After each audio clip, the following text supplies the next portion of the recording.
Olá galera, tudo bem com vocês? Boa tarde a todos. Estou aqui mais uma vezinha para eu estar falando para vocês aqui um pouquinho da matemática do sexto ano, tá certo? Espero que estejam todos bem aí.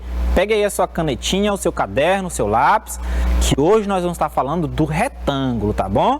Com certeza vocês já viram a primeira aula sobre o retângulo, então eu vou dar continuidade aqui falando um pouquinho mais para vocês, tá bom? Então vamos lá comigo falar dos retângulos.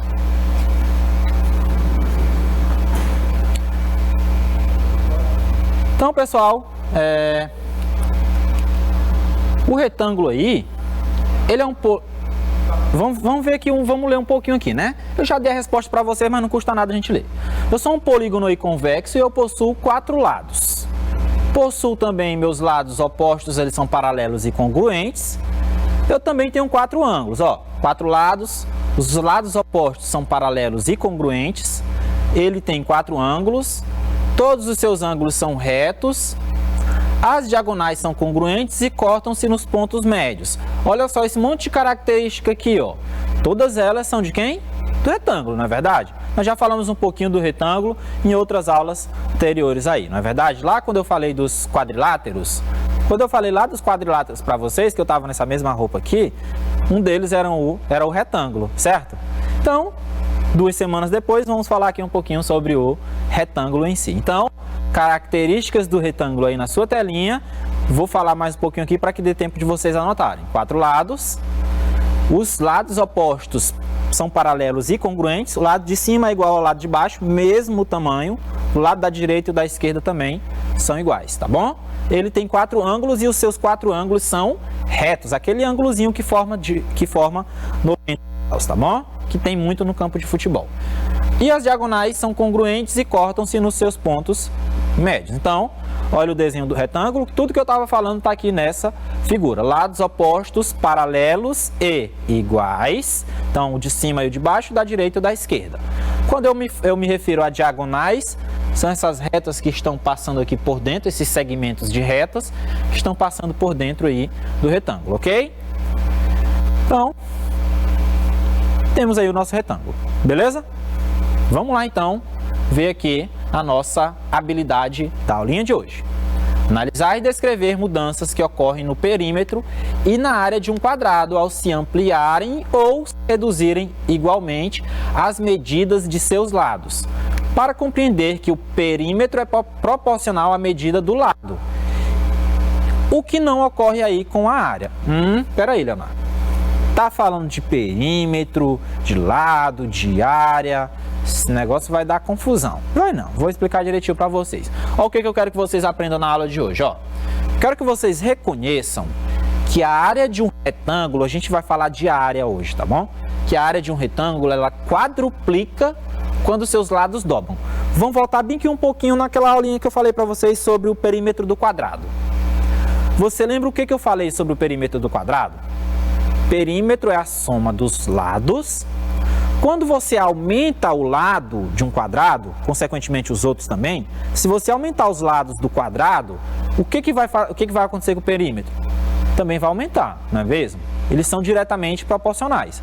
O que vai acontecer aqui em relação à área? Só que do retângulo. Em relação à área, no retângulo, a área, se você dobrar o valor do lado, da base, da altura do retângulo, a área ela vai quadruplicar, ou seja, ela vai ficar multiplicada por 4, certo? Então nós vamos ver isso agora. Para quem não entendeu direitinho esse objeto aqui, vocês vão pegar agora, com certeza vocês vão entender direitinho, tá bom? Então nós vamos estar relacionando aqui a área com aumentar os lados. E aí vocês vão ver o que acontece. Vale lembrar uma coisa, muito importante isso. Todo quadrado, ele é um retângulo. Pensa bem, se ele é quadrado, ele é retângulo. Eu estou afirmando isso. Ele possui 4 lados, são lados paralelos, possui 4 ângulos retos, as diagonais se cruzam no ponto médio, formam um ângulo de 90 graus. Todo quadrado é retângulo, mas nem todo retângulo é quadrado. Tem um monte de retângulo aí que não é quadrado, a gente sabe disso, não é verdade? Então, observem aí, ó. Tem um desenho de um quadrado e tem um desenho de um retângulo. Esse primeiro desenhozinho aqui é de um quadrado, certo? Mas eu posso dizer que ele é um retângulo, porque os seus lados paralelos aqui, ó, dois pares de lados paralelos.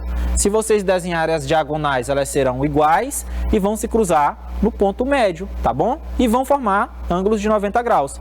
Agora, esse outro desenho, ele é um retângulo? É, ele é um retângulo. Posso dizer, então, que ele é um quadrado? Anda longe, né? Olha o tamanho desse lado de cima aqui. É o mesmo aqui desse lado aqui? Não, né? Então, todo quadrado é retângulo, mas nem todo retângulo é quadrado. Ficou claro? Não esqueçam disso aí. Então, vamos continuar com a nossa aula de hoje. O que é área? Área. Olha, tô na área. Cheguei aqui para dar aula do 6º ano, tô na área. Isso quer dizer que eu tô em um determinado local, né? Tô aí na telinha de vocês, tá bom? Área é a medida da superfície de uma figura geométrica.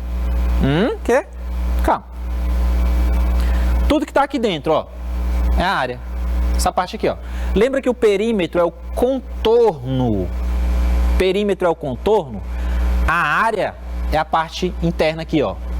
É a medida da superfície de uma figura geométrica. Aquela parte pintada ali de azul. Tá bom? Azul da cor do céu. Traduzindo. Área é a região interna de uma figura. Tá aqui, ó. Parte de dentro. Tá pintadinho, bonitinho. Não é verdade? A área. Ok? Estão ligados aí na área? Beleza. Agora nós vamos montar aqui uma fórmula para o cálculo da área. Eu vou chamar essa área de A, tá? A área eu vou representar pela letra A. A de área, né? Claro. Então, vamos montar uma fórmula para calcular a área de um retângulo. Beleza? Lembra que eu montei junto com vocês uma fórmula para calcular o perímetro do quadrado lá naquela aula que eu não sei mais nem que dia foi? Já tem bem uns 2 meses aí. Foi, né? Então, vamos ver aqui um retângulo e ver uma fórmula para calcular a sua área. Então, botei um retângulo aí para vocês. Também é um retângulo azul. Nesse retângulo, eu botei uma partezinha aqui, ó. A parte de baixo tem o nome base. Está representado pela letra B de base. E aqui, ó, ao lado aqui, eu botei o nome altura e está representado pela letra H. A altura não é com H, mas eu botei o H de altura, tá bom? Eu sei que não é com H, mas beleza. Vamos criar aqui, então, uma fórmula para calcular a área do retângulo, tá bom? Vamos lá. A área é o produto das dimensões do retângulo. Quê? Traduz? Produto das dimensões do retângulo. Dimensões, o que é dimensões? Isso aqui, ó, esse contorno. Base, altura, são as dimensões. O que é produto? Leonardo, eu vou lá no comércio e eu compro um produto. Não. Produto em matemática é multiplicação, não é não? Não é multiplicação? Então, produto é a multiplicação. Produto das dimensões, eu vou multiplicar as dimensões. Multiplicar a base pela altura. E a área eu estou representando por qual letra? A, é a letra A. Isso. Então, a nossa fórmula vai ser essa daí que está aparecendo para vocês. A área vai ser a base vezes a altura. O valor da base multiplicado pelo valor da altura. Entendeu? Já temos uma fórmula para calcular a área de um retângulo. Qualquer retângulo você vai calcular utilizando essa fórmula aí, tá bom? Os exemplos que eu passar aqui, der um minutinho aí para vocês, vocês vão usar esta fórmula. Então, bora continuar aqui. Agora que já sabemos o que é a área de um retângulo e como calculá-la, vamos botar em prática, né? Vamos botar em prática aqui aquela formulazinha que eu mostrei para vocês. A é igual a B vezes H. Bora lá. Eu quero que vocês calculem aí a área de cada retângulo. Primeiro, segundo. Dá para ver direitinho aí, não é verdade? As dimensões, ou seja, base e altura, estão nas figuras. Então eu vou marcar um minutinho para que vocês calculem a área. Eu não vou nem fazer, eu vou deixar vocês fazerem. Não já tem a fórmula? Quer que eu volte a fórmula? Tá bom, vou voltar aqui. Ó, a fórmula aí, ó. Fórmula, tá? Anota, vai lá. Base vezes altura. Anotou? Bora lá então. Vou colocar as figurinhas novamente para vocês. Primeira, segunda. Vou dar um minutinho, vocês vão calcular a área da primeira figura, da segunda figura. Depois eu respondo aqui embaixo com vocês, tá bom? Um minutinho, já estou contando.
Prontinho, galera.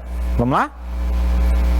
Calcular aqui a área de cada um desses retângulos. Com certeza vocês fizeram aí, com certeza vocês acertaram. Depois daquela formulazinha muito simples, não tem como errar, não é verdade?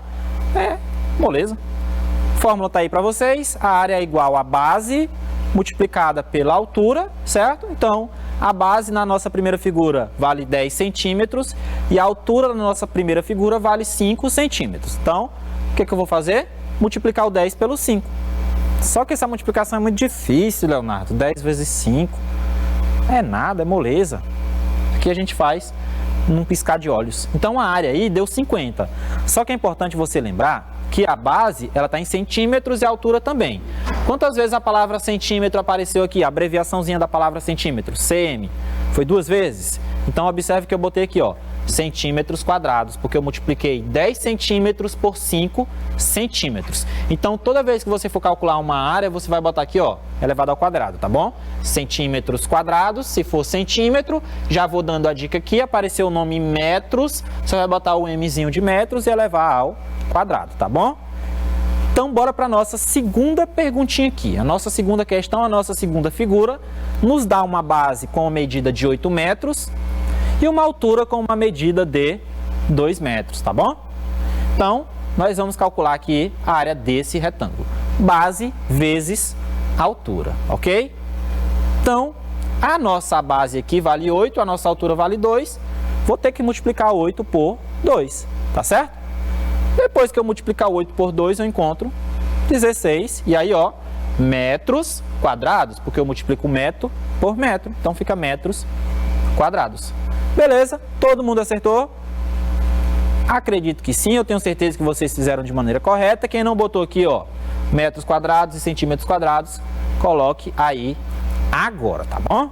Você vai colocar e nós vamos ver aqui qual é a nossa próxima questãozinha que eu vou botar aqui para vocês, tá bom? Considerando agora que vamos dobrar a medida dos lados das figuras do slide anterior, de novo ao slide anterior. As figuras do slide anterior, memorizem. Essa primeira aqui tem dimensões 10 e 5, essa aqui tem dimensões 8 e 2. Memorizou, né? Então, bora lá.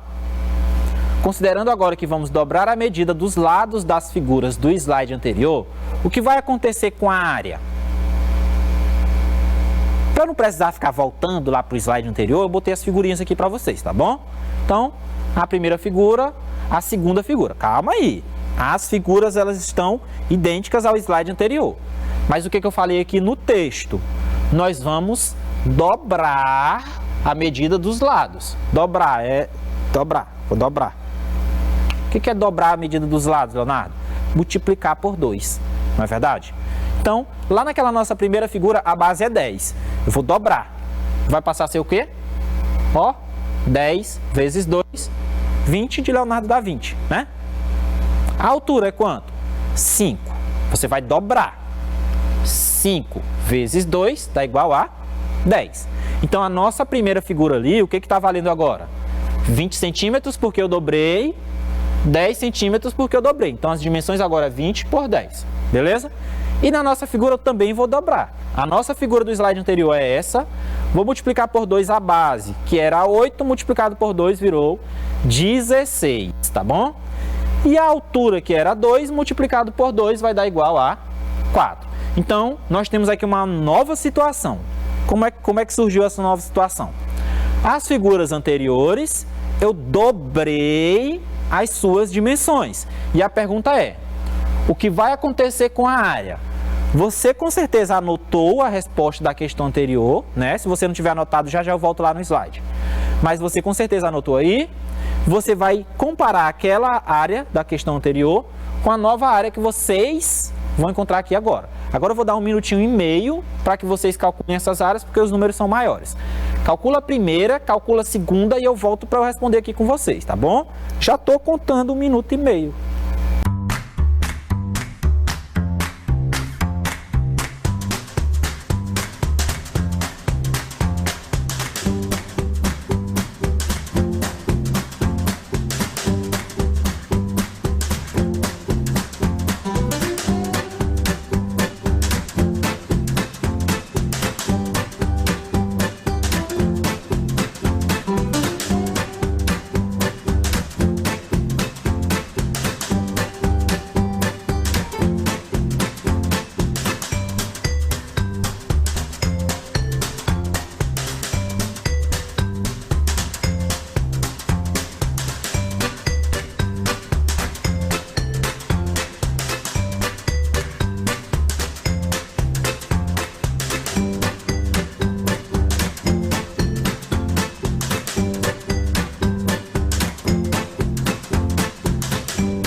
Então, galerinha, eu tô de volta aqui. Vamos ver o que foi que aconteceu aqui com essa nova área aqui. Veja só, a nossa primeira figura ali, ela agora tem dimensões 20 e 10, né?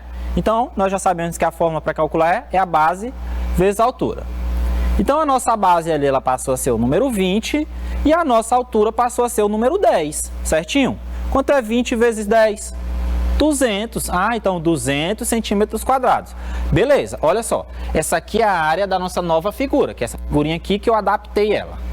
Lá embaixo, a área é base vezes a altura, a nossa base é 16 e a altura é 4. Quanto que é 16 vezes 4? Oi? 64. É a área da nossa nova figurinha aqui. Lembrando que eu adaptei aquela questão anterior para essa.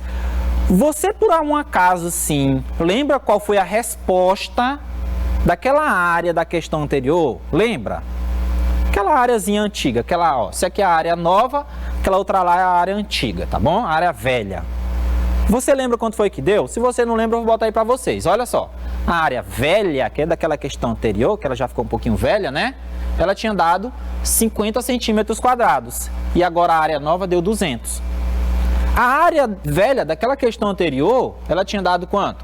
16, não foi? Quando os lados eram 8 e 2, a área era 16. Quando eu dobrei aqui a base e a altura, a área deu 64. Perceba uma coisa aqui, olha só. Essa área saiu de 50 para 200. Essa área saiu de 16 para 64. Vocês conseguem perceber que está dobrando, está quadruplicando? Quadruplicando. Multiplica 50 vezes 4 dá 200. Multiplica 16 vezes 4 dá 64. Então essa área ela está quadruplicando, Leonardo. Que legal! Como é que eu sei que ela quadruplicou também de uma outra maneira? Divide 200 por 50 dá 4. Então essa área aqui é 4 vezes maior que essa.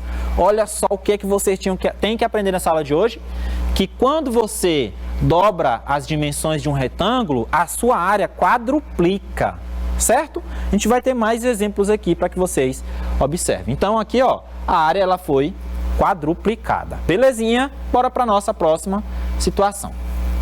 O que vai acontecer com a área desse quadrado quando dobrarmos a medida dos seus lados? Olha só, um quadradozinho aí, ó, quadrado. Lembrando que todo quadrado é retângulo. Tem um quadrado de lado 2. O que vai acontecer com a área daquele quadrado se eu dobrar a medida dos seus lados? Bora ver aqui quanto que é a área dele logo. Base vezes altura. Como a base é 2 e é um quadrado, consequentemente a sua altura é 2, mas também está aí na imagem. 2 vezes 2, 4. Nem botei unidade ali, vou deixar só o 4 mesmo. A área desse quadrado é 4. Então, o que eu disse que eu vou fazer? Vou dobrar a medida dos seus lados. Então, se o lado é 2, eu vou botar uma nova figurinha para vocês com o lado 4. O que será que vai acontecer? Será que vai quadruplicar também ou foi só sorte naquela questão anterior? Vamos ver. Base vezes altura, 4 vezes 4, 16. Então, saiu de 4, só o número 4, tá? Para 16. Quadruplicou, não é verdade? Então, olha só, a área foi quadruplicada também. Então, sempre vai acontecer isso. Se você dobrar as dimensões, vai quadruplicar a área. Beleza? Uma tela de computador, vamos fazer uma coisa diferente agora. Uma tela de computador, ela tem 1.500 centímetros quadrados. Se a altura dessa tela ela é de 30 centímetros, qual seria a medida da base dessa tela? Lembrando que para eu encontrar a área, eu multiplico a base vezes a altura, né? Eu quero descobrir a base e eu tenho a altura. Então, eu penso aqui. Eu preciso de um valor para a base, para que eu multiplique pelo valor da altura e o resultado dê 1.500.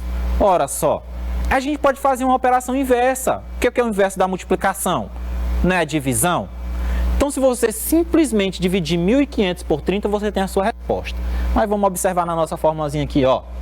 A área é base vezes a altura. A questão já falou que a área é 1.500. Então, no lugar do A, eu vou botar 1.500. Botei, ó. A questão quer descobrir qual o valor da base. Então, eu deixei o B. E ela deu a altura que é 30. Botei 30, tá bom? Eu não falei que a gente vai fazer o inverso? Esse 30 bem aqui que está multiplicando, ele vai vir bem para cá dividindo. Ó, é o inverso. Olha o que acontece. 1.500 dividido por 30. Divide para você ver quanto é que dá. Corta primeiro esse último zero com esse zero aqui, fica 150 dividido por 3. Divida 150 por 3, 150 reais dividido para 3 pessoas, cada uma fica com 50. Então, a base dessa tela do computador é 50 centímetros. Beleza?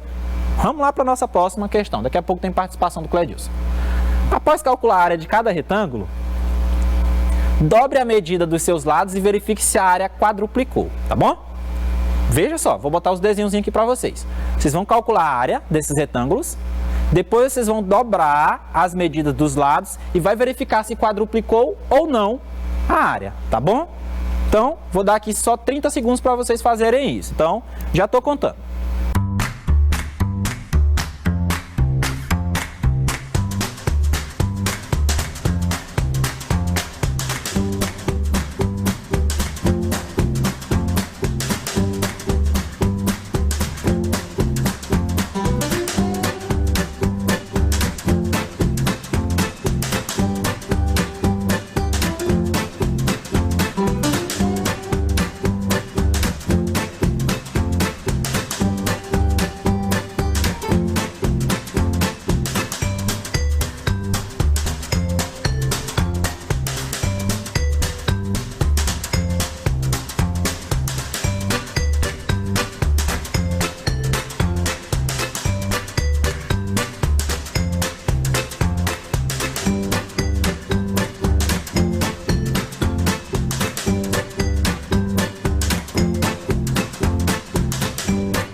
(10 vezes 2, 20, ok? Nós temos aí as nossas duas respostas. O que eu pedi que vocês fizessem? Vocês vão dobrar agora. Vocês vão pegar esse 7 aqui e vai dobrar ele. Mas não é para dobrar e amassar não, só para multiplicar por 2. Mesma coisa com as outras dimensões. Então, ó, as mesmas figuras, agora nós vamos dobrar. 7 vezes 2, 14. 3 vezes 2, 6. 10 vezes 2, 20. 2 vezes 2, 4. Então, a área dessa nova figura vai ser o quê? Base vezes altura, né? A nossa nova base é o quê? 14. E a altura? 6. Quanto é 14 vezes 6? Oi? Muito bem. 14 vezes 6, 84. Aqui embaixo. Base vezes altura. A base é 20 e a altura é 4. 20 vezes 4? 80. Muito bem. 80. Então, lá na nossa primeira figura era 21 a área, quando eu dobrei as suas dimensões, quando ficou 14,6, a área foi para 84. Quadruplicou ou não? Quadruplicou, não foi? Então, beleza. Na nossa segunda figura aqui, saiu de 20 para 80. Quadruplicou ou não? Com certeza. Então, muito bem. Pessoal, vocês lembram dessa caricaturazinha aqui? Não lembra que o professor Cledilson fez para mim? Já vou chamar ele aqui para ele fazer uma participação especial na minha aula. Pediram para eu repetir bem que essa última parte, tá bom? Um aluno aí em casa não entendeu. O que eu fiz aqui? Esse 7 eu dobrei, foi para 14. Esse 3 eu dobrei, foi para 6. Esse 10 eu dobrei, foi para 20. E esse 2 eu dobrei, foi para 4, tá bom? Então, essas áreas aqui eu quero saber se elas quadruplicaram ou não, se essas novas áreas aqui quadruplicaram ou não em relação às anteriores. E vocês fizeram junto comigo, não foi? 7 vezes 3 deu 21, 7, 3. 10 vezes 2 deu 20. 10 vezes 2 deu 20, tá bom? Aqui, quanto foi que ficou? 7 vezes 2 porque eu dobrei, 14. 3 vezes 2 porque eu dobrei, deu 6. Aqui é igual, tá? 14 vezes 6, 84. Muito bem.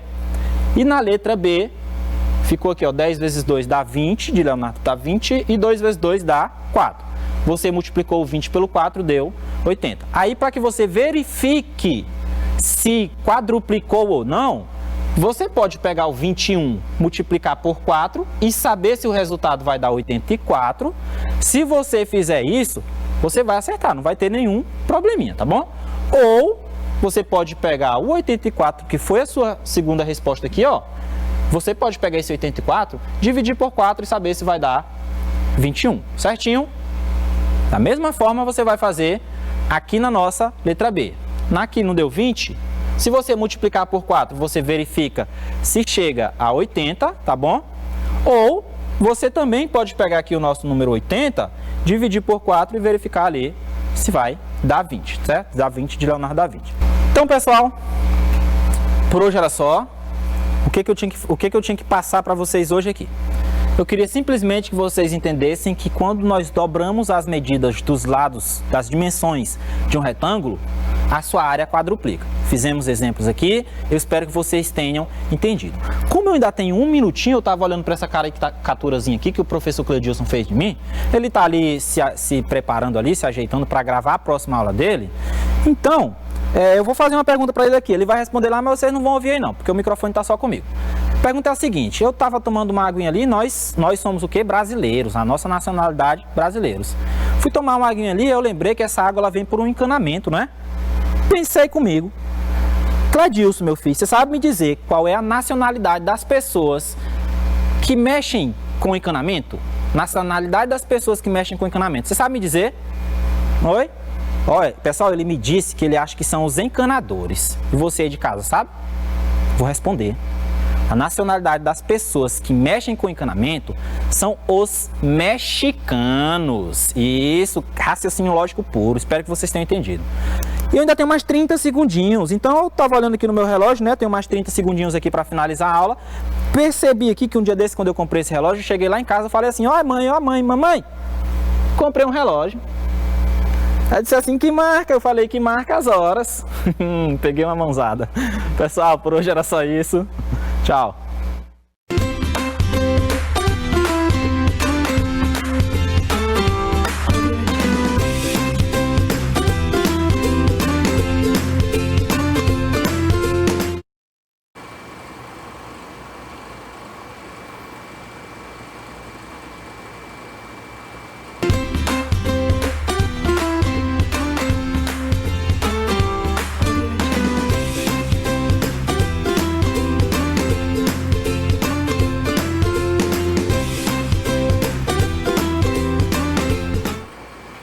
Olá, queridos alunos do sexto ano, tudo bem com vocês?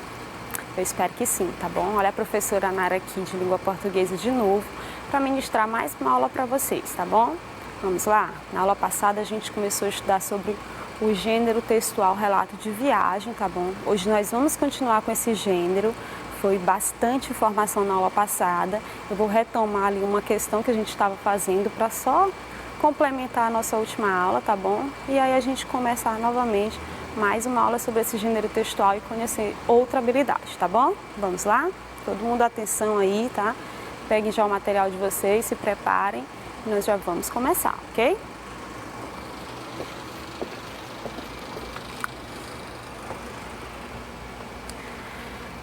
Bom, pessoal, na aula passada nós estávamos estudando sobre o relato de viagem, certo?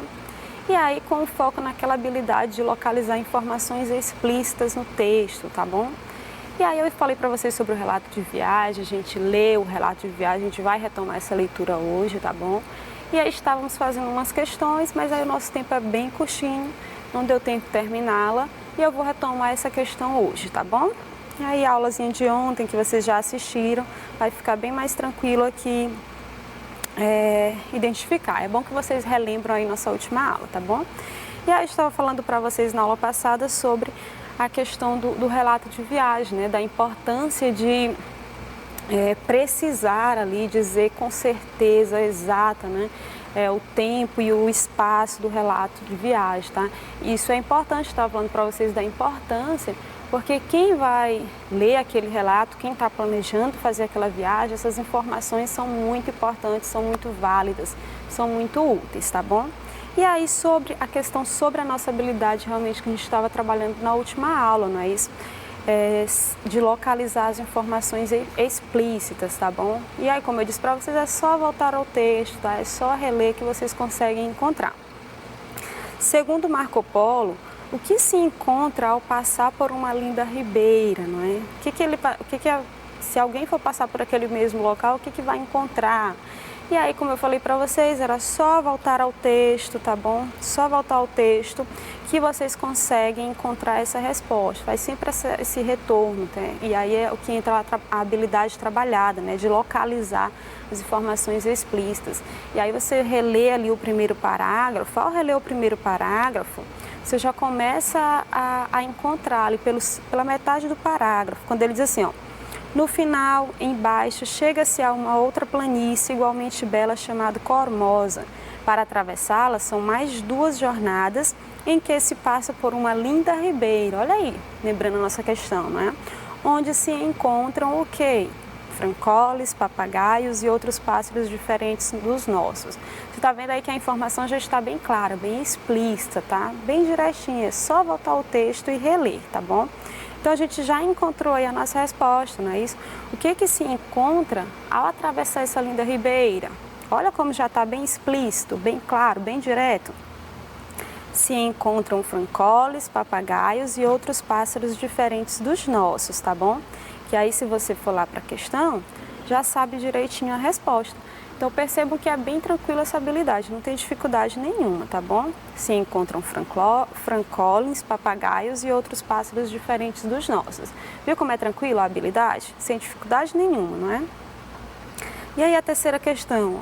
A cidade portuária de Ormuz é uma terra de intenso comércio. Por lá passam muitos mercadores estrangeiros. O que acontece se algum mercador morrer ali? Se você lembra bem do texto, não é?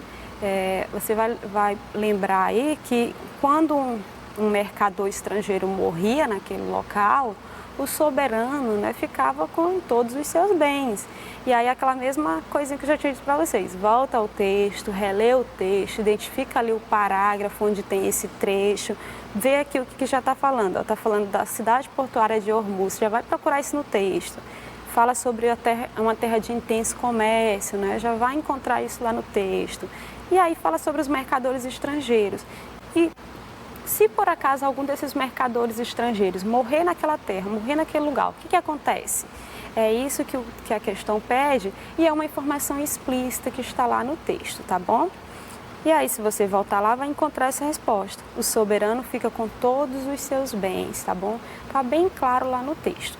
Então, só retornei essas 2 questões aqui, gente, para complementar a nossa aula de ontem, tá? A aula passada, que falava sobre o relato de viagem, que a gente vai retomar na aula de hoje, que falava sobre a habilidade de localizar informações explícitas no texto, tá bom? Bem tranquilo.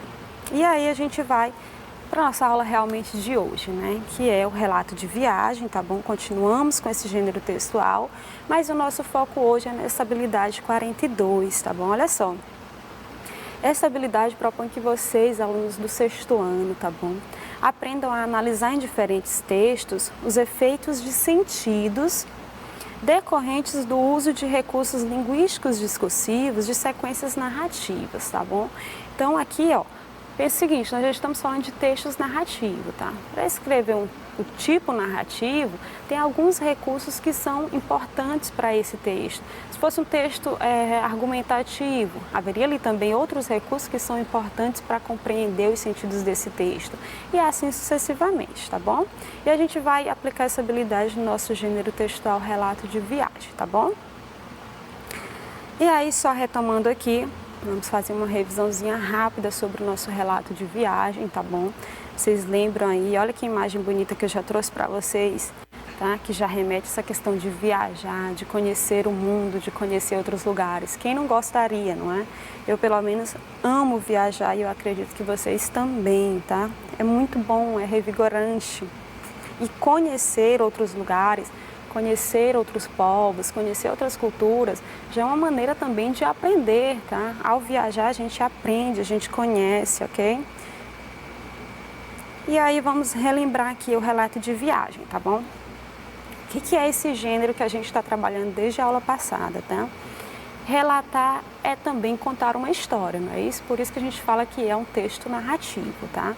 Só que a diferença aqui é que essa história contada é uma história verídica, não é? Real, realmente aconteceu.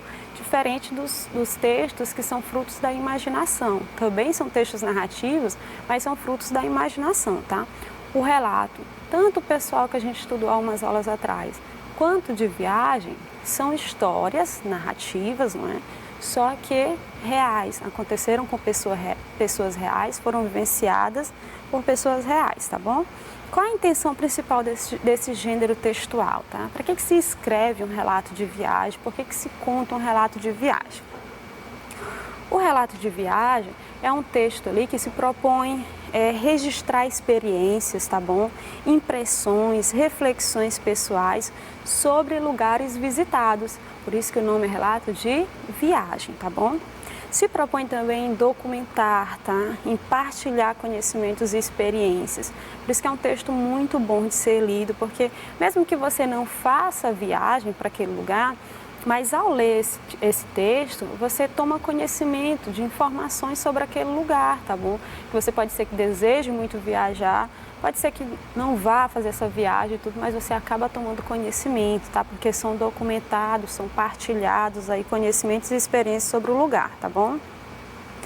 Esse texto, esse gênero textual, ele é organizado por meio de descrições do lugar, tá bom? Eu vou contar como é aquele lugar, eu vou contar como é a cultura daquele lugar, como que as pessoas vivem ali, quais são os costumes, tá bom? Então eu utilizo a descrição para mostrar isso para o leitor, tá bom? Tem ali indicações de tempo e espaço que precisam ser precisas, tá? Bem exatas, para que se um dia alguém desejar ir, saber exatamente aonde ir, quando ir, qual é o melhor momento, tá bom? É um gênero textual em que a gente vai encontrar aí fatos, impressões, reflexões, tá bom? Tudo isso é possível de ser encontrado nesse gênero textual. E quanto à linguagem, vocês já lembram, né? Que era até uma das características que eu falei lá para vocês na aula passada. O relato de viagem é um texto escrito em primeira pessoa, tá? É bem lógico isso, né, professora? Se eu vou contar uma experiência que eu vivi numa viagem, se é a minha experiência, então eu vou contar em primeira pessoa, né? Lembra lá do narrador personagem que a gente já conheceu nas outras aulas, tá bom? E aí, quanto à linguagem, ela pode ser formal ou informal, vai depender de quem escreve, de quem conta a história, tá bom? E para quem está contando, né? Quem conta, o autor, não é? Para quem conta, para quem está lendo, para quem está ouvindo, o interlocutor, tá bom? E aí há uma predominância aí de verbos no presente, né? Mas a gente viu na aula passada que necessariamente não só vão aparecer verbos no presente, não é? Mas tem verbos também no pretérito, tá bom? No pretérito perfeito, ok? Então vamos lá, a gente já viu aí um pouquinho sobre o relato de viagem, já relembrou essa estrutura, já relembrou como é que é esse gênero, quais são as características dele. E aí a gente vai dar continuidade à nossa aula, tá bom? Retomando a leitura daquele relato de viagem que a gente leu na aula passada, porque tem mais informações, tem mais coisas para a gente perceber ali, para a gente descobrir nesse relato, tá bom? E aí vocês já sabem, o livrinho de vocês, caso o tenha, página 198 a 199, tá bom? E vamos lá retomar a leitura? Esse relato de viagem, vocês viram na aula passada, que é o relato de viagem ali do Marco Polo, né? Da viagem que ele fez à China. Quando ele retorna, ele decide contar toda essa experiência vivenciada a um escritor que decide escrever, não é, as histórias contadas pelo Marco Polo, tá bom? Então vamos lá? Prestem atenção, ok? A Grande China. A viagem por esta planície em direção ao sul leva 5 dias. A cabo da 5ª jornada, chega-se a uma outra descida de 20 milhas de extensão, por onde é muito difícil de se andar e onde há também um grande número de ladrões. Nota que esse trecho que a gente já está lendo já traz informações, né, sobre quanto tempo ele leva para percorrer esse local, né, para visitar esse local, o que é encontrado por ali, tá? No final, embaixo, chega-se a uma planície igualmente bela, chamada Cormosa. Para atravessá-la, são mais 2 jornadas, em que se passa por uma linda ribeira, onde se encontram francoles, papagaios e outros pássaros diferentes dos nossos. Nota aí ele precisando da questão do tempo, né? Quanto tempo leva para percorrer essa distância aí, não é? Para ir desse lugar a um outro lugar, tá bom? Ele fala aí em jornadas, 2 jornadas, tá bom? Passados 2 dias, olha aí a questão da precisão dos tempos também, não é? Passados 2 dias, chega-se ao Mar Oceano, em cuja orla fica situada a cidade portuária de Ormuz. É aí que chegam da Índia os navios com todas as especiarias e tecidos de ouro, elefantes e muitas outras mercadorias. Deste lugar, elas são levadas para o resto do mundo. Esta é uma terra de intenso comércio e também a capital da província. Olha as informações que ele vai trazendo sobre o local. Eu nem precisei ir lá nessa época que ele foi para saber disso, né? Basta conhecer o relato dele. O rei chama-se Acomate e sob seu poder há muitos castelos e cidades. O povo adora Maomé. Se algum mercador estrangeiro morrer por aqui, o soberano fica com todos os bens. Olha, lembrando a questão que a gente acabou de fazer, não é? De localizar as informações explícitas no texto. Então, ali passam muitos mercadores, né? Porque é uma terra de intenso comércio. Mas se algum desses mercadores estrangeiros morrer, o que vai acontecer? O soberano fica com todos os bens deles, não é? Nesta região, a terra é insalubre. A gente já viu lá na aula passada, né? Que salubre aí é que não dá para viver com saúde nesse local, né? E faz muito calor. Se não fosse o jardim com muita água fora da cidade, as pessoas não conseguiriam sobreviver. Por vezes, durante o verão, sopra um vento vindo do lado do deserto, tão quente que se os homens não fugissem para onde há água, não suportariam o calor. Em novembro começa o tempo das searas, colhidas em março, e assim se faz com todos os frutos. De março para frente, não se encontra nenhuma coisa verde sobre a terra. Olha aí a questão também, né? Você vai querer ir para um lugar desse nesse período? A não ser a palmeira, que dura até meados de maio. Tudo isso por causa do calor.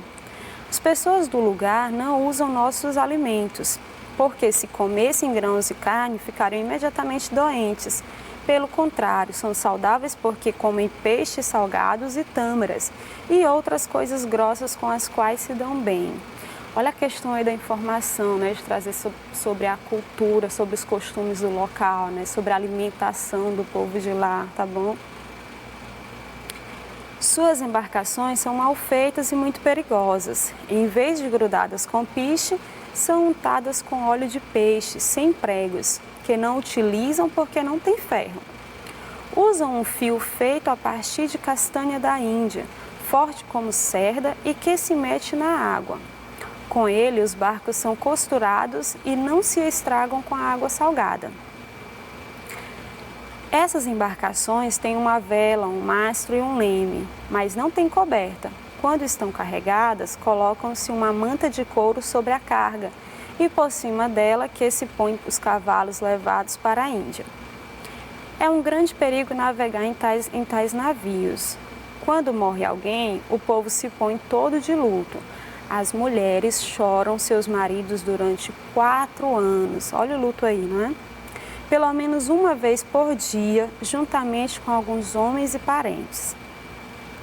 Agora voltaremos para o norte, onde estão outras províncias, retornando por um caminho diferente até a cidade de Quirmã, sobre a qual já contei.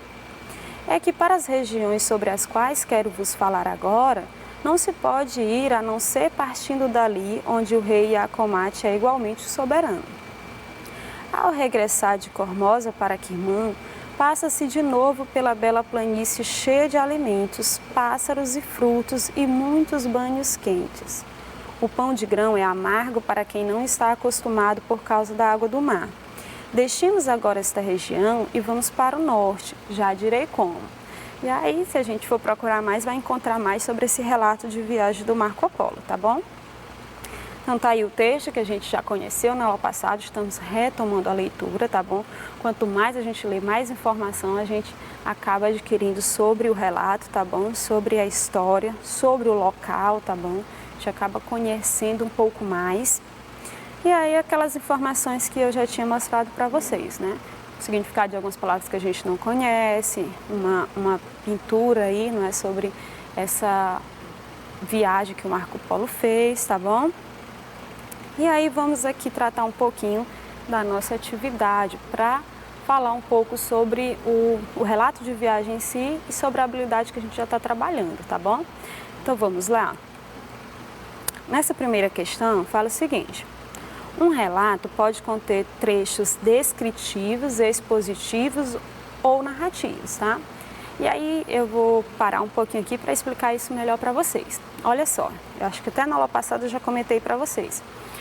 O relato de viagem é um texto narrativo, a gente já sabe disso, não é? E é um texto narrativo por quê? Porque tem narrador, tem personagens, tem espaço, tem tempo, tem um enredo, tá bom? Tem os elementos da narrativa que nós já conhecemos, não é isso?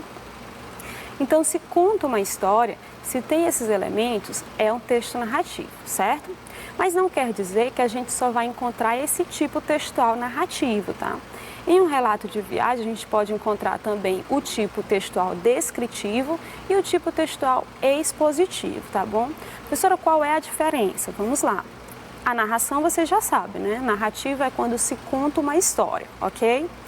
Descritivo é quando se descreve, tá? É quando se apresenta detalhes, tá bom? É como se fosse tirar uma fotografia de um determinado local e você poder ver todos os detalhes ali, tá? Só que no caso do texto, essa fotografia é feita com palavras, tá?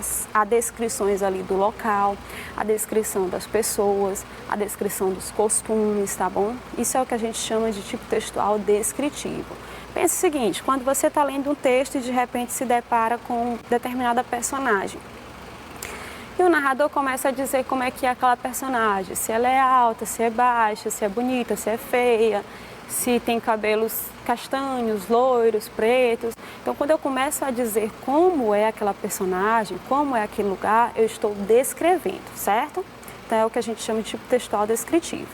E expositivo, lembra de expor, tá bom? É quando eu exponho informações, é quando eu trago informações a mais sobre o local, sobre as pessoas ou sobre qualquer outra coisa ali, tá bom? Quando a gente lê esse relato de viagem do Marco Polo, o que a gente se depara? Com trechos descritivos, tá bom? Quando ele descreve o local, lembra lá das planícies, da ribeira, né, e tal. Quando eu exponho informações, quando ele começa a falar sobre os costumes ali, como é que funciona, tá bom? Quando ele traz informações que a gente não teria como saber se não fosse lá ou se não lesse o texto, tá bom? E narrativo, quando ele conta a história, realmente a experiência vivenciada durante essa viagem, tá bom? E aí, o que a questão quer aqui? A letra A diz o seguinte: releia as frases a seguir e indique se os trechos são descritivos, expositivos ou narrativos, tá bom? Então, vocês já sabem aí diferenciar cada um dos três tipos. Agora a gente vai ler os trechos e vocês vão me dizer aí direitinho qual é descritivo, qual é expositivo ou qual é narrativo, tá bom? O primeiro trecho é esse aí, ó. Agora, quando Marco Polo diz assim: agora voltaremos para o norte, onde estão outras províncias, retornando por um caminho diferente até a cidade de Quirmã, sobre a qual já contei. O que ele está fazendo aí? Ele está descrevendo, expondo ou narrando? E aí, gente? O que vocês me diriam? Vamos ver as outras? Vai guardando aí a resposta já, tá bom? Suas embarcações são mal feitas e muito perigosas. Em vez de grudadas com piches, são untadas com óleo de peixe, sem pregos que não utilizam por não ter ferro, porque não tem ferro, perdão. Usam um fio feito a partir de castanha da Índia, forte como cerda e que se mete na água. E aí, quando a gente lê esse trecho, o que a gente percebe? O Marco Polo está narrando, está descrevendo ou está expondo informações? Vão pensando aí também, tá? Vamos ler a última.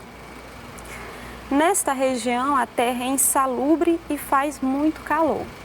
E aí, gente? Qual trecho é narrativo, qual trecho é descritivo, qual trecho é expositivo?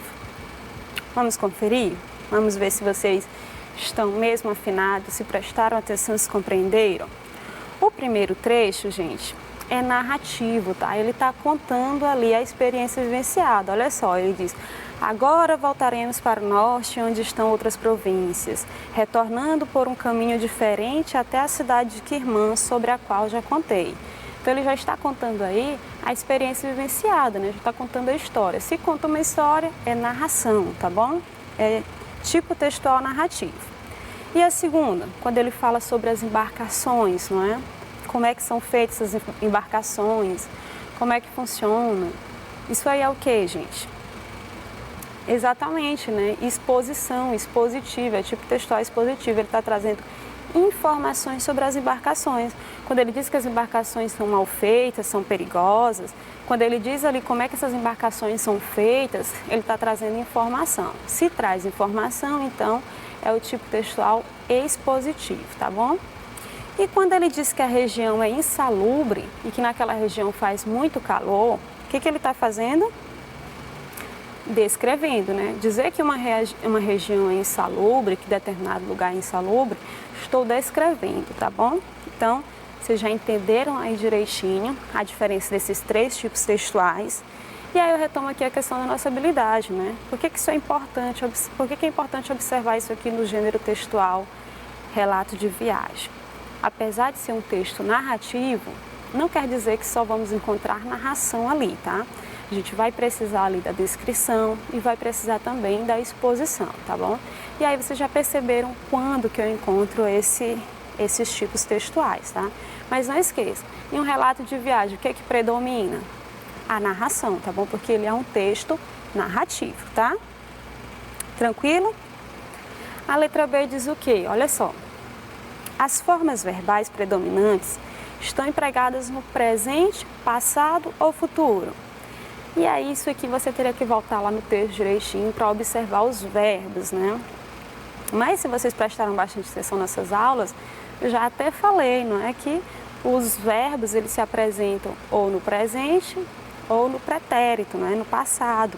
E aí no futuro a gente já sabe que é uma coisa que a gente não vai encontrar com muita frequência nesse gênero textual, tá bom?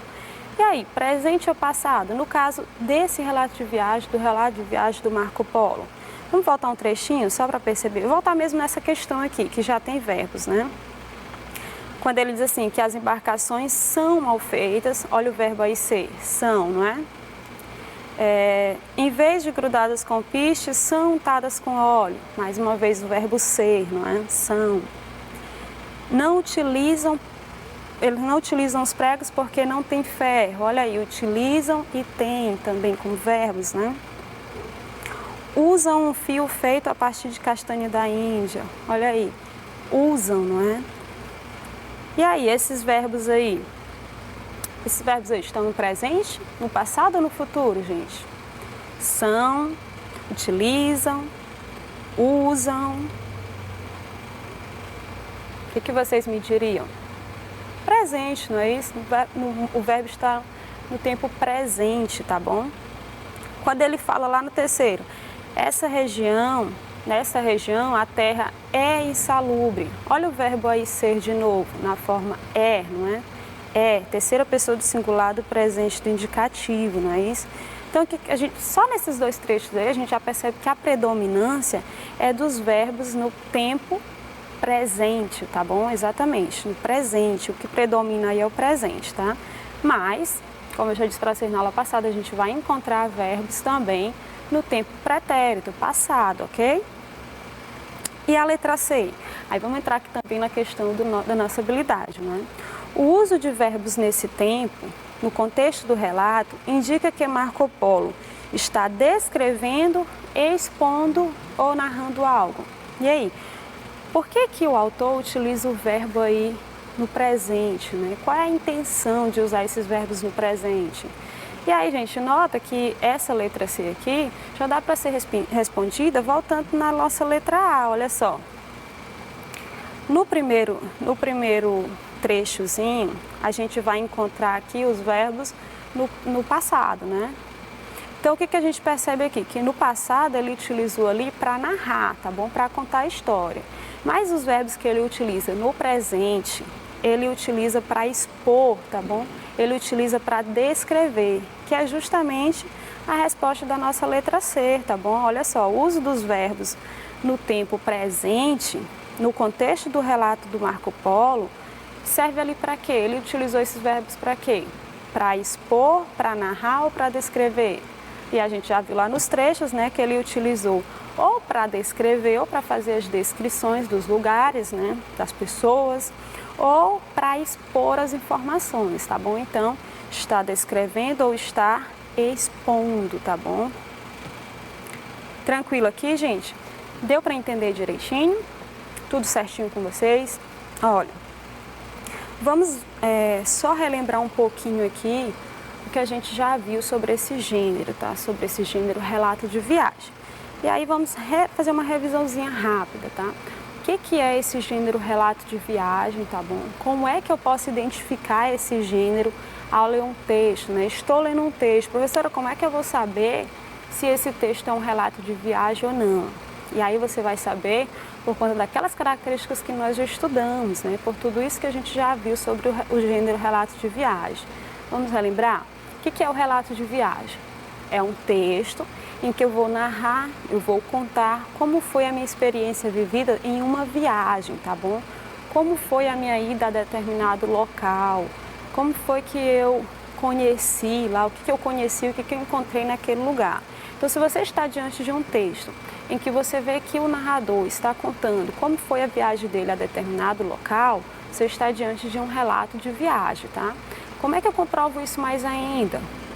Você vai notar que o texto está escrito em primeira pessoa, você vai perceber que ali ele está contando como foi essa viagem dele, está expondo informações sobre aquele lugar, tá bom? Está descrevendo aquele lugar. Então, quando você observa tudo isso no texto, você está diante de um relato de viagem, tá bom? Tranquilo até aqui? Lembra de tudo que a gente já veio estudando até agora, tá? Como que é a linguagem utilizada, né? Vocês já viram que vai depender muito de quem escreve para quem escreve, não é? O texto pode ser escrito em uma linguagem formal ou informal, não é? E ainda tem uma coisa, gente, olha que é interessante. Se você vai contar, tá? Vai falar para alguém como foi a sua viagem, você vai se utilizar mais da informalidade do que da formalidade, tá bom? Agora, se você vai escrever o texto, o relato de viagem, aí a tendência é que você utilize uma linguagem mais formal, tá bom? Então, fiquem muito atentos a isso, tá bom? E eu espero que vocês tenham gostado, eu espero que vocês tenham entendido, tá bom? Procurem esses gêneros para vocês estudarem, tá? Procurem textos, exemplos de relatos de viagem para vocês aprenderem um pouquinho mais, tá bom? A gente se vê na próxima aula. Tchau, tchau!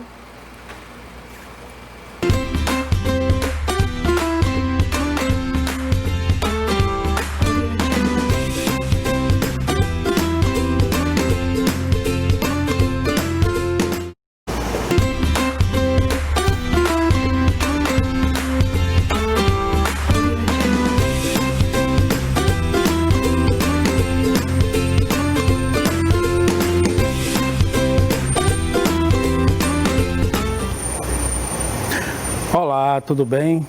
Eu sou o professor Reginaldo, professor de Geografia. Queria deixar aqui o meu abraço para todos vocês, especialmente para meus colegas professores e alunos das escolas Delmira Coelho Machado, lá no Buenos Aires, Zona Norte. E também para os alunos e professores da escola São Sebastião, ali pertinho, Todos os Santos de Seu ali, por aquela região ali. Tudo bem? Vamos iniciar nosso trabalho hoje. Eu vou para a bancada aqui e vocês me acompanhem. Olha aí, vocês devem estar vendo aí na tela. Hoje nós vamos trabalhar agricultura, capítulo 16, sexto ano, professor Reginaldo. Vamos lá, simbora. O que tem aqui pra gente hoje? Para iniciar, a gente precisa definir o que é agricultura. Agricultura, a imagem aí representa muito bem, mas tem uma definição aí. É uma atividade do setor primário onde o homem utiliza a terra para cultivar plantas. Evidentemente, essa atividade aí, ela é tipicamente do espaço rural. E aqui em Teresina a gente sabe que existem alguns trechos aqui no Disseu, ali próximo ao Rio Parnaíba, Rio Puti, tem algumas vazantes ali onde as pessoas plantam, cultivam, utilizam a terra, praticam a agricultura. Mas evidentemente é uma atividade tipicamente do espaço rural, ok? Veja que imagem linda aí, o trabalhador aí, apreciando aí as plantações aí, parece ser uma alface, né? Muito bonito. Ok, então a definição é essa. Agricultura é o mesmo que pecuária? A resposta está em vermelho, é não. A pecuária é uma outra atividade, é uma atividade também do setor primário, porém consiste na criação de animais, reúne várias técnicas de manejo para a criação de animais. Veja esse mosaico aí, muito bonito aí, várias espécies aí de animais, muito gado, avicultura, aí eu tenho o porco, eu tenho a ovelha, eu tenho um cavalo, né? A gente já saber que tipo de rebanho é esse aí. Eu tenho aí uns peixes aí, o boi pastando, a galinhada aí, frango, né? A carne aí talvez aí uma das mais consumidas em todo mundo. Eu tenho aí a abelha, né, que produz o mel aí, que muita gente utiliza aí como um produto na medicina. É muito gostoso também. Enfim, então a pecuária é uma atividade também do setor rural, do setor primário, mas não é o mesmo que a agricultura. Pecuária quer dizer criação de animais, certo? E o que é agropecuária? A agropecuária corresponde à junção da agricultura e da pecuária. São duas atividades. Quando você pronuncia agropecuária, você está fazendo menção a essas duas atividades, tanto a agricultura como a pecuária. Aqui no Piauí, a maioria das pessoas que moram no espaço rural, elas praticam essas duas atividades, eles são agropecuaristas. Muitos parentes de vocês aí que moram na zona rural, eles tanto plantam para sobreviver, como criam também algum tipo de animal. Seja a galinha, o frango, o boi, o porco, enfim. Então, repetindo aí, corresponde à junção da agricultura e da pecuária. Ou seja, que trabalha cultivando e criando animais. É chamado de agropecuarista. Quem trabalha cultivando e criando animais, faltou bem aqui um N aqui, culpa do digitador. E aí essa imagem aí, eu tenho as duas atividades reunidas aí. Acredito que aí seja um cultivo de soja, como aí está escrito, e um rebanho aí pastando aí, certo? Muitas das pessoas que moram hoje aqui no Piauí, em boa parte do Brasil, elas realizam essas duas atividades. É claro que existe trabalhador do campo que prefere fazer trabalhar de forma especializada. A gente vai chegar lá como é que isso acontece. Forma especializada.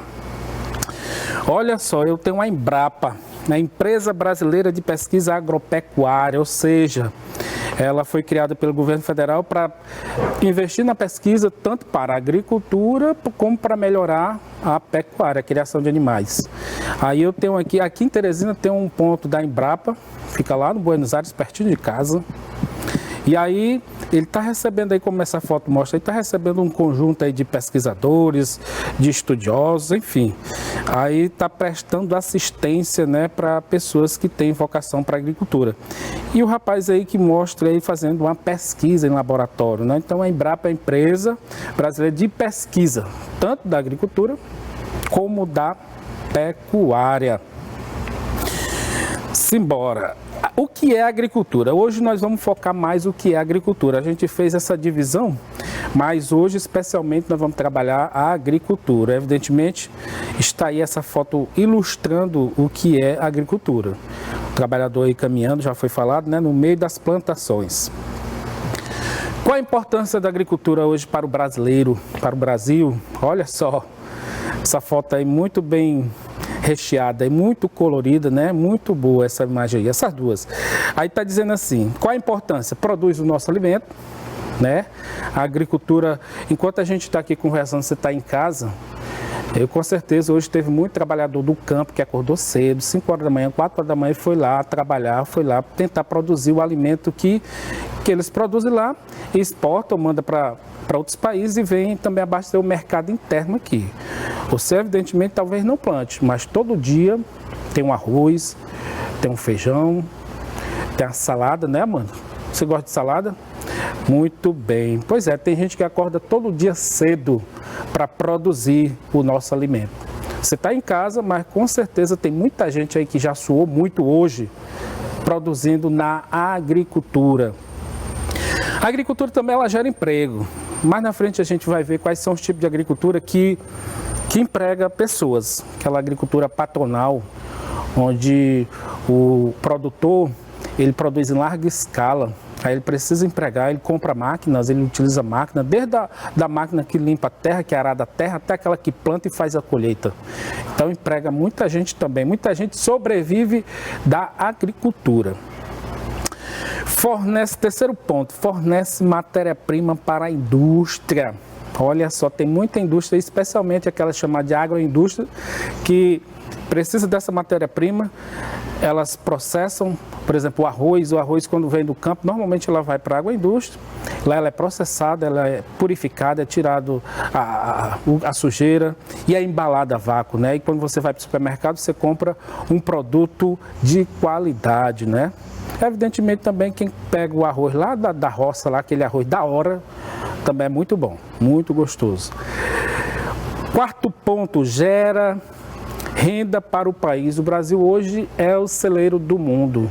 O Brasil hoje ele produz muito para abastecer muitos países do globo, especialmente aqueles países que estão situados na zona temperada, onde as condições climáticas não favorecem o desenvolvimento de certos tipos de produtos agrícolas, né? Na zona temperada, evidentemente, principalmente na zona temperada do norte, eu tenho a maioria dos países ricos do planeta. E lá eles não conseguem plantar todo tipo de alimento, então eles têm uma limitação devido ao clima. E o Brasil aproveita. O Brasil é um grande produtor de alimento. Ele produz para nos abastecer, mas produz muito para o mercado externo, para a exportação. Tudo bem? Especialmente esses países que têm uma população muito grande, China, Índia, né, Estados Unidos, boa parte da Europa compra o produto brasileiro e outros tantos aí.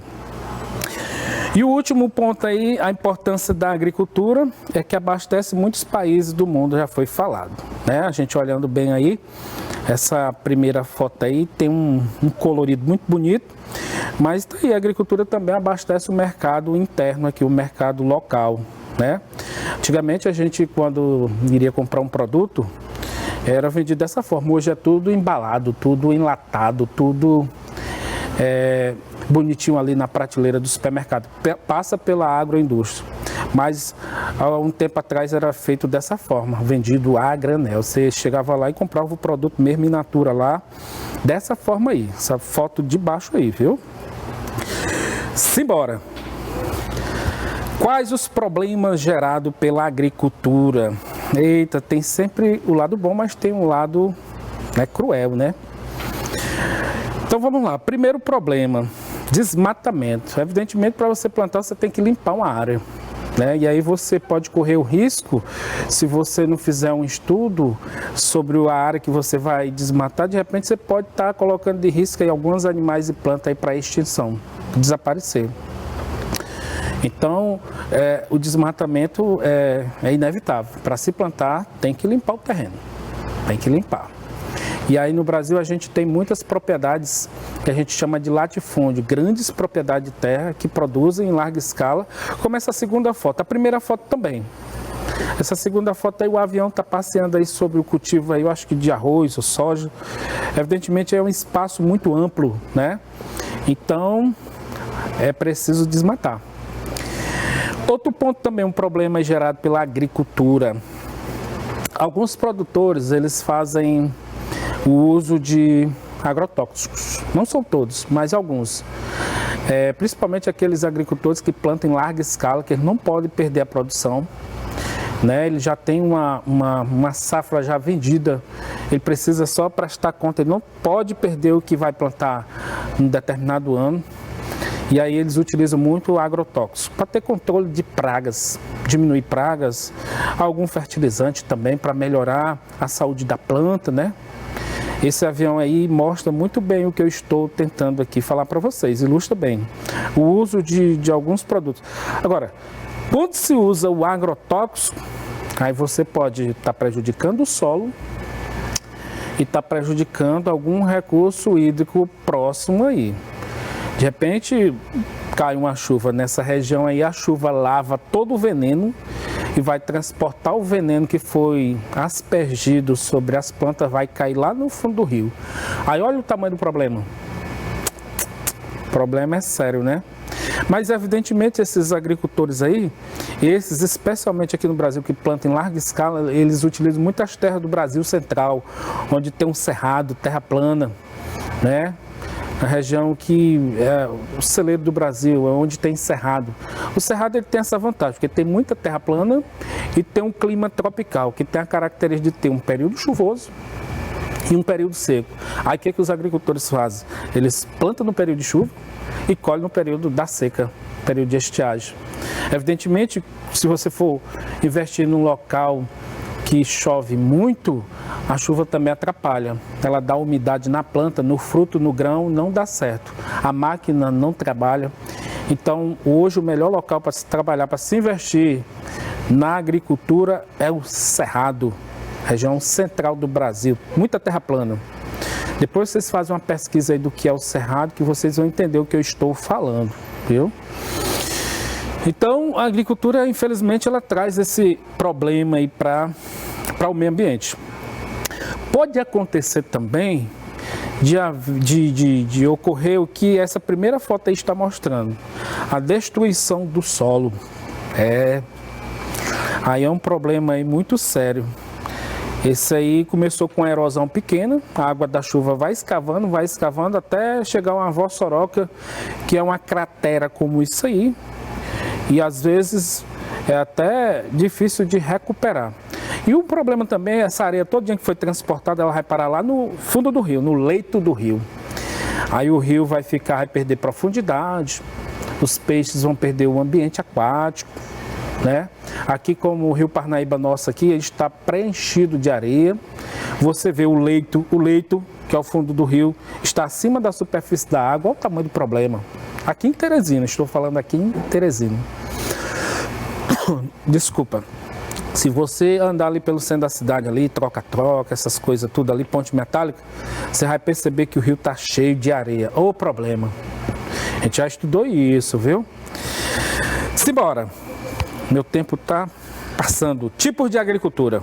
Vamos lá, o que eu tenho aqui? Eu tenho vários tipos de agricultura. Dependendo do ponto de vista, você pode classificar a agricultura dessas três formas aí. Quanto ao investimento, você tem agricultura intensiva ou extensiva. Mas o que é isso quanto ao investimento? É a quantidade de tecnologia que o produtor investe para plantar. Aquele que compra avião, que compra tratores, que compra máquina para fazer o arado, ali é agricultura intensiva, ele dá um tratamento intenso para o cultivo. E a extensiva? A extensiva é aquela que o produtor emprega poucos recursos. Exemplo, muito do que acontece aqui no Piauí. Meus parentes, quase todos lá em São José do Divino, eles plantam de forma extensiva, mas eles plantam para sobreviver. Ele precisa lá do milho, ele precisa do feijão, ele precisa do arroz. Do milho ele dá para o gado, para a galinha, para sobreviver. Então, extensivo é quando tem pouco investimento, intensivo é quando temos alto investimento. Beleza? Quanto às relações de trabalho, a gente pode classificar a agricultura em familiar ou patronal. Familiar é aquela agricultura que a família que toma de conta. É o marido que sai para capinar, que sai para fazer a colheita, a esposa também ajuda. É a agricultura familiar, também muito comum no Piauí. Mas temos a agricultura patronal, que é muito comum no centro do Brasil, na região do Cerrado. Certo? Aquela que tem um avião do patrão. Normalmente o patrão, ele nunca pegou no cabo da enxada. Ele todo tempo ali no escritório, né? Fazendo ali o sistema de venda para exportar aqui no mercado local. É um cara que não sabe nem o que é a terra, não. Ele sabe sim o que é tomar de conta a logística e tudo mais. E quanto ao destino da produção? A produção vai para onde? Subsistência é para aqueles que plantam para sobreviver, para dar comida para a galinha, para o porco, para o gado, para poder se alimentar, almoçar, jantar. Mas tem a agricultura comercial, quando você leva em consideração o destino da produção, tem gente que planta para vender e pronto. Aqueles produtores de soja, produtores de cana, produtores de milho, de café, de laranja, muitos deles eles plantam mesmo com a finalidade de comercializar. Simbora! Eu vou rolar aqui. Amanda, me dê só o ok se está passando aí. Amanda é a nossa produtora aqui, viu? Tudo começou há aproximadamente 30 anos, quando a vegetação nativa do Cerrado começou a ser substituída pelas monoculturas. Produtores da região sul do Brasil e até multinacionais enxergaram no Piauí um grande potencial para o agronegócio, especialmente o cultivo da soja. Clima e solo, né? Principalmente o solo aqui é um solo bastante favorável e aí o produtor ele vai adequando, né? Dando, digamos, a comida que o solo precisa para a produção. Aí dependemos depois exclusivamente da chuva para produzir e ter uma boa produção. Quando se tem um clima de chuva adequado, não tem problema algum, porque o resto, o manejo, tudo é por conta do produtor. Então, cada vez o produtor aqui está investindo mais, né? Está agregando mais tecnologia também para ter essa resposta. Aí depende da chuva para tudo correr bem. Os investimentos não param de crescer. O retorno é compensatório para os empresários do setor e também para as cidades da região. No nosso município, o principal fator da composição do nosso PIB, não só do município, mas da região oeste do Piauí, é exatamente o agronegócio, né? É ela que é a base. Eu costumo usar uma expressão que o pau do circo da economia, né, nossa, é o agronegócio. Tanto quando ela vai bem, nós vamos muito bem, quando ela vai mal, nós também acompanhamos. Então é essa a importância, tanto na área, como eu disse, de formação do nosso PIB, que é a parcela mais significativa, como também ela influencia em outras áreas, comércio, serviços, que agregadas e influenciadas pelo agronegócio também tem um desenvolvimento significativo. De baixo, a vista não alcança toda a dimensão da área plantada. São mais... Eu vou dar uma pausa aqui, porque nosso tempo é curto mesmo, mas analisando aí essa paisagem. Quanto ao nível de investimento, esse espaço aí é caracterizado como agricultura intensiva ou extensiva? Estou levando em consideração o nível de investimento. Evidentemente aí esse espaço aí, essa dimensão aí é intensiva. E se eu perguntar para vocês com relação o destino dessa produção aí, eu acredito que aí seja soja, no sul do Piauí, viu? Região de Bom Jesus produz isso aí, terra plana, região de Cerrado. Olha só, aqui no Piauí, terras planas, é de se perder de vista. Aí eu pergunto a vocês, o destino dessa produção é para subsistência ou é comercial? Tá vendo? Pois é, eu vou passar para frente. Tudo começou há aproximadamente 30 anos. Vai dar certo. Eu quero só... a gente aprende. Qual o tipo de agricultura essa imagem mostra? É agricultura intensiva ou extensiva? Intensiva, né? Essa máquina aí, talvez, vocês nunca devem ter visto, só em foto, em jornais, sei lá.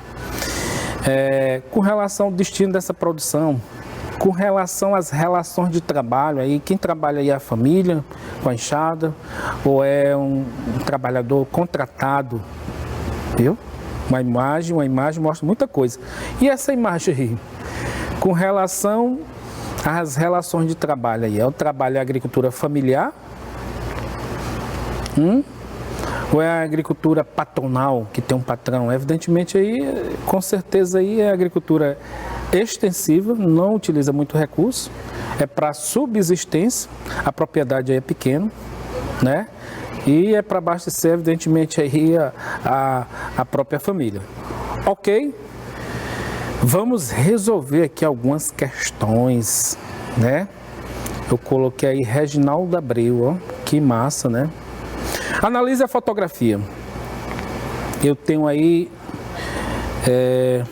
Gente, quando temos assim essas terras planas assim perfeitas, isso aí não foi o homem que destruiu, não. Isso aí é a natureza que é assim, a natureza do cerrado é dessa forma. Quando você viaja para o litoral, quando você vai para Luiz Correia, né? Vocês precisam observar muita paisagem. A paisagem quando você entra em Campo Maior, de Campo Maior aí talvez até Piracuruca, região de Cerrado, muita terra plana. Quando você passa ali do monumento do Genipapo ali, do museu, ali é uma paisagem típica de Cerrado. típica de cerrado. Terra plana, muito capim, poucas árvores, né? O clima ali, evidentemente, é o tropical, tem uma estação chuvosa e outra seca. Beleza, eu tenho aí a agricultura no interior de Mato Grosso, lá é cerrado. Aí diz assim, o comando da questão diz assim,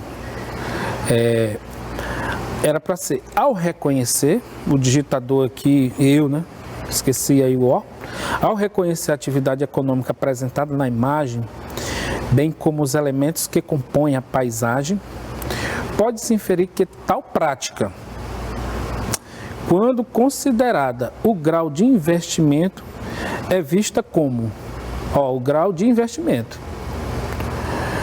Letra A, pecuária intensiva. Letra B, agricultura intensiva. Letra C de coisinha, pecuária extensiva. Ou letra D de docinho, agricultura extensiva. Quando a gente leva em consideração o grau de investimento, a gente tem dois tipos de agricultura. Nós temos dois. A agricultura intensiva ou agricultura extensiva. Evidentemente, aí não tem nada a ver com pecuária. Pecuária é criação de animais, cuidado. Pecuária é criação de animais, agricultura, cultivo de planta. E essa fotografia está nos mostrando muito bem que é o cultivo e que tem um alto investimento. Uma pessoa que contrata, que compra uma máquina como essa e faz o trabalho, o uso da terra dessa forma, uma paisagem muito bem organizada, bem bonita mesmo. Isso aí, quem produz isso aí é a máquina. Então a gente coloca como agricultura, qual é a letra aí? Letra B de benzinho, agricultura intensiva, certo? Eu estou levando em consideração o grau de investimento. Aí a gente vai para a agricultura intensiva.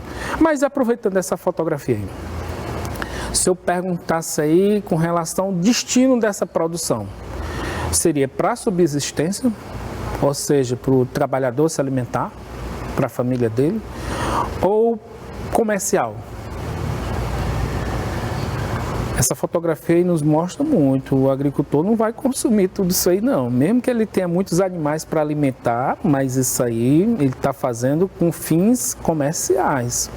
Agricultura intensiva, agricultura comercial, e com certeza o patrão aí, ele nunca nem pisou nessa terra, nunca nem sujou a unha. Ele contrata um trabalhador, o patrão ele fica no escritório, né, fazendo a logística lá, comercializando, né? O cara tem uma Hilux, ele nunca andou a cavalo, tem uma Hilux, um computador, né? Um cara que com certeza ele tem uma formação acadêmica, ele é um como é que a gente chama aquele pessoal, Amanda, que trabalha com a terra? Agrônomo, engenheiro agrônomo, né? Muito bem. Mas não precisa ser também engenheiro não, basta ser um investidor. Um investidor. Beleza, então a primeira questão, essa fotografia nos mostra, segundo grau de investimento, agricultura intensiva. 2. Reginaldo Abreu, né? Tinha colocado Reginaldo Fenômeno, mas Reginaldo Fenômeno é mais para o futebol. Essa parte mais pedagógica a gente vai futebol. Reginaldo Fenômeno, você sabe o que quer dizer. Agricultores do sertão de Pernambuco sofrem com a seca. Agricultores sofrem com a seca em Alagoas. Alguns acreditam que forte calor é sinal de que chuva se aproxima. A estiagem é mais prolongada no agreste do estado. Aqui está meio ruim para ler. O agricultor Luiz de Sena, que mora em Craíbas, em Alagoas, né, prefere não pegar na enxada enquanto o tempo permanecer assim, seco. Enquanto isso, ele toma conta da pequena criação de vacas e de cabras. Está muito seco, a terra está muito dura, não ara a terra, tem que deixar chover para poder plantar, afirma o agricultor Luiz de Sena. Ele tem que esperar chover, tem que esperar melhorar, tem que esperar, né? Considerando a realidade descrita na matéria jornalística acima, pode-se inferir que, letra A, quem depende da chuva é o agricultor do sistema intensivo. Letra B, na agricultura de subsistência, a falta de chuva gera prejuízo. O agricultor de Craíbas se enquadra na categoria empresarial. Letra D de Docinho, na agricultura extensiva é comum o uso de sistemas de irrigação. Olha, esse rapaz aí, o agricultor Luiz de Sena, né, de Craíbas, em Alagoas, ele depende do clima. Ele disse que não vai investir não. Então ele não tem como investir se ele não tem investimento, se ele não tem como comprar um sistema de irrigação, instalar um sistema de bombeamento, fazer um poço. Então ele é um agricultor que se enquadra aí, a resposta certa seria a letra B. Na agricultura de subsistência, a falta de chuva gera prejuízo, sim. É um cara que, evidentemente, ele planta para sobreviver e que depende, ele não tem investimento. A letra A não dá porque diz assim, quem depende da chuva é o agricultor do sistema intensivo. Negativo, o cara que tem investimento, ele coloca o sistema de irrigação computadorizado e vai-se embora. E consegue plantar em larga escala. A letra C de Coisinha também não dá certo, porque diz assim, um agricultor de Craíbas, né? Que nome. Se enquadra na categoria empresa. Ele não é empresário. Ele está dependendo, ele vai cuidar das cabras aí, do bode lá, né? E letra D de Docinho, na agricultura extensiva é comum. Extensiva não tem negócio de sistema de irrigação. Então a resposta certa da primeira questão é a letra B de Benzinho. Galera, foi bom enquanto durou, né? Evidentemente, a gente precisa estar sempre buscando atualizações. Pega o livro de vocês, faça a leitura. Se eu não me engano, é capítulo 16. Faça uma leitura para aprimorar o que a gente estudou hoje, tá bom?